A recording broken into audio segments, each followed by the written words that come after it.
Bonjour, bienvenue sur Investir TV dans notre émission Bourse où les présidents de sociétés cotées viennent nous commenter leurs résultats, exposer leurs stratégies. Aujourd'hui, c'est Marc Negroni, le président, directeur général de Nexedia que nous avons reçu au mois de mars. Il revient pour nous parler de ses résultats semestriels qu'il vient de publier. Marc, bonjour. Bonjour. Deux mots peut-être sur Nexedia pour ceux qui ne vous ont pas vu en mars sur Investir TV. Oui, tout à fait. Donc Nexedia, c'est un groupe de services, conseil et intégration dans deux domaines de transformation auprès de nos clients. Le premier, l'expérience client, où nous sommes experts autour de Salesforce, la relation client, l'ensemble des échanges avec les clients. Et le deuxième métier, c'est la cybersécurité. Tout cela fait 50-50 sur un périmètre qui faisait 52 millions d'euros de chiffre d'affaires l'année dernière. D'accord. Alors, comme je disais, vous venez de publier vos semestriels, donc la croissance est plutôt au rendez-vous, plus 14%. Par contre, on a un recul assez important de l'EBITDA.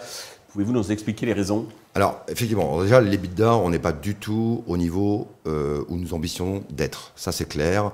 On fait 14% de croissance, effectivement une forte croissance. C'est la continuité de 2022 avec un élan de recrutement et un élan, je dirais, commercial. Alors, la baisse de l'EBITDA s'explique majoritairement pour trois raisons. La première, c'est un fort recrutement, renforcement de l'équipe commerciale qui n'a pas donné aujourd'hui encore les revenus attendus, c'est normal, il y a toujours de l'inertie. Et ça, c'est la continuité de 2022. La deuxième raison, c'est le taux de facturation. Nous avons massivement recruté. Plus de 70 personnes en 5 mois sont arrivées dans nos équipes, des consultants, des experts. Et ça a effectivement dégradé le taux de facturation. Il faut reconnaître aussi que les premiers mois de l'année ont été un peu calmes. Et certains projets ont eu un retard au démarrage. Et le troisième élément, des coûts de restructuration. Donc, c'est des éléments, on va dire... Restructuration de quelle nature ?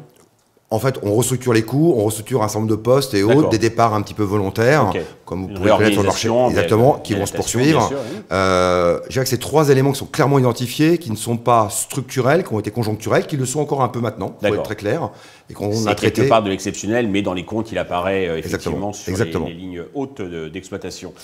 Comment est orienté alors le second semestre ? Alors, deuxième semestre, deux éléments. Le premier, c'est qu'on continue notre croissance. Je serais presque tenté de dire trop. On va essayer de contenir notre croissance, je vais y revenir. On va avoir une belle croissance. Nos principaux clients et les très gros clients nous font confiance sur des projets de transformation autour de Salesforce, sur des projets de cybersécurité qui sont quand même une forte tendance. Nous signons de très beaux contrats. Ça, c'est la partie croissance. Néanmoins, en parallèle, et comme je vous le disais, on a amorcé des travaux d'efficience opérationnelle. Mieux faire, mieux travailler, mieux délivrer, en gros, améliorer l'EBITDA. C'est un sujet qui est effectivement sur le court terme, le moyen terme et le long terme. Mais voilà un peu les deux grandes tendances. Donc de la croissance et une amélioration de l'EBITDA. C'est clair.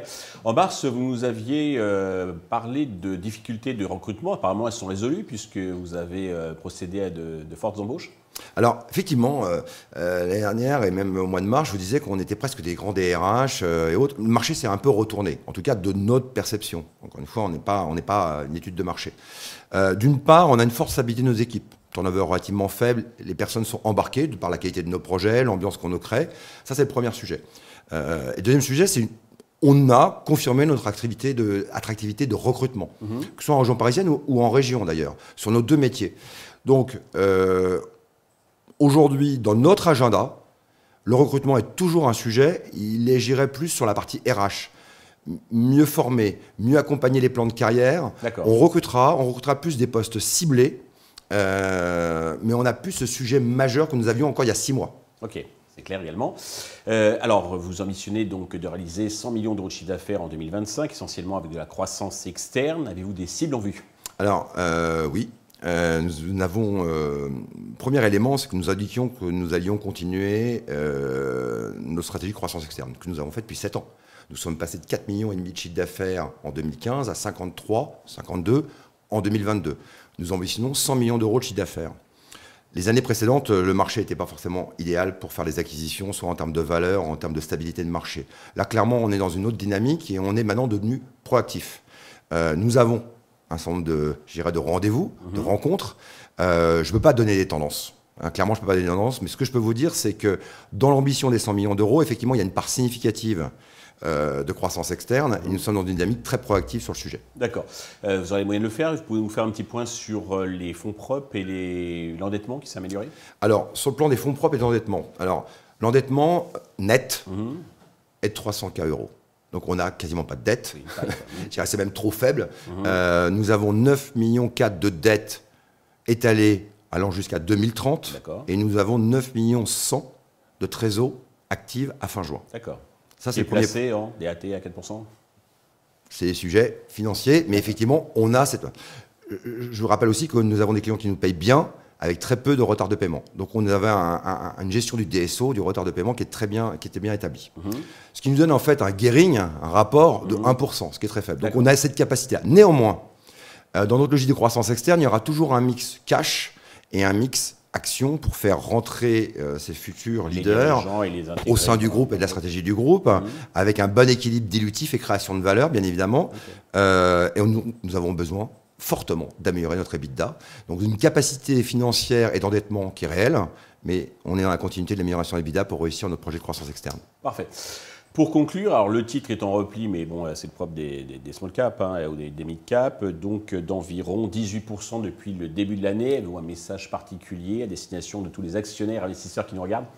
Alors oui, alors je pourrais répondre en disant bah oui, c'est les small cap, oui, c'est le marché, les tendances externes, les crises, l'économie et autres font que. C'est vrai que ça n'aide pas. Clairement, il faut qu'on balaye devant notre porte. On n'a pas fait l'EBITDA. Le marché témoigne de ça. Donc il y a une érosion small cap, on le sait. Certains sont même venus nous voir. Je pense que c'est même pas un secret de savoir si on devait sortir de code parce que les variations et autres. C'est pas du tout d'actualité. Je tiens à le dire auprès du marché. Oui, surtout si vous faites la croissance externe en papier, il vaut mieux rester à côté. C'est clair. Et on a une stratégie de développement et de création de valeur. Et surtout, vu la valorisation qu'on a, on a une vraie ambition d'avoir une valorisation plus forte et notamment un cours et un titre plus fort. Parce qu'une valorisation d'une entreprise, c'est bien, mais un titre, c'est important pour les actionnaires. Là, c'est presque l'actionnaire qui vous parle et pas simplement le dirigeant. Donc, c'est une réalité de marché. On a perdu 18%. Il faut l'accepter. Ça ne nous aide pas forcément sur nos opérations de croissance externe au niveau paiement en titre, en papier, c'est clair. C'est une évidence. Néanmoins, en tant qu'opérationnel, en tant que dirigeant et en tant qu'actionnaire, je peux vous dire qu'on ne se contente pas, et je ne suis pas le seul, sur cette valorisation. Et on a un plan sur lequel on a une réelle ambition, de réelle conviction et surtout un enthousiasme sur les 3 prochaines années. Après, le marché nous a montré que les 2 dernières années avaient quand même beaucoup bougé. Donc on a des basses scènes pour y arriver. Marc, merci. Prochain rendez-vous, publication du chiffre d'affaires en janvier, je pense? Oui, fin janvier, chiffre d'affaires, résultat fin mars. Et j'espère que vous viendrez nous commenter donc, avec autant de transparence et précision donc, ces résultats. Merci bien, avec plaisir. Merci à tous de nous avoir suivis. Je vous donne rendez-vous très vite sur Investir TV avec un autre président de société cotée.